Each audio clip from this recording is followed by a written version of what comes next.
Now we're working new developments in the grant controversy at the Institute for International Sport.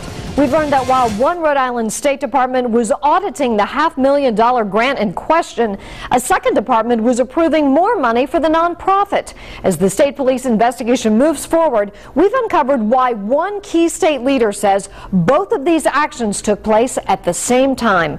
Target 12 investigator Walt Buteau has the details in our newsroom. Two different state departments were working with the Institute, and on more than one occasion, their paths were days from crossing before the taxpayer money was approved and spent. The state's first contact with the Institute about the $575,000 grant behind this unfinished building was early September of 2011, according to Auditor General Dennis Hoyle.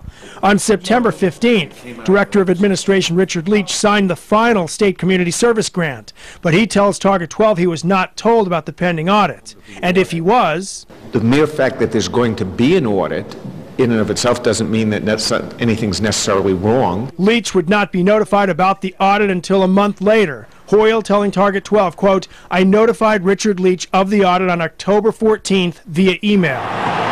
2 days before that email about the audit, the last of the 33 state grants that totaled $7.3 million was paid to the Institute. Is there no way at that point to look into it and say, hey, can we hold this check? First of all, once the check's out the door, no. And secondly, I would have had to know that it was 2 days before. I was not informed when the check was sent. The timeline starts with Hoyle's first contact with the Institute in early September.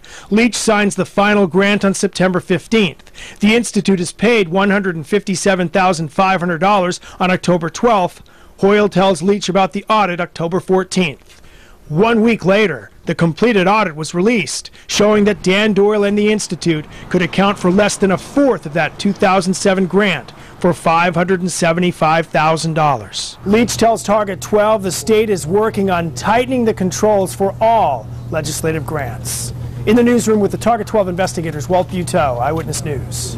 The Target 12 investigators are always looking for news. If you want to help expose corruption or drop a dime on government waste, call our tip line 228-1763 or email us at target12@wpri.com.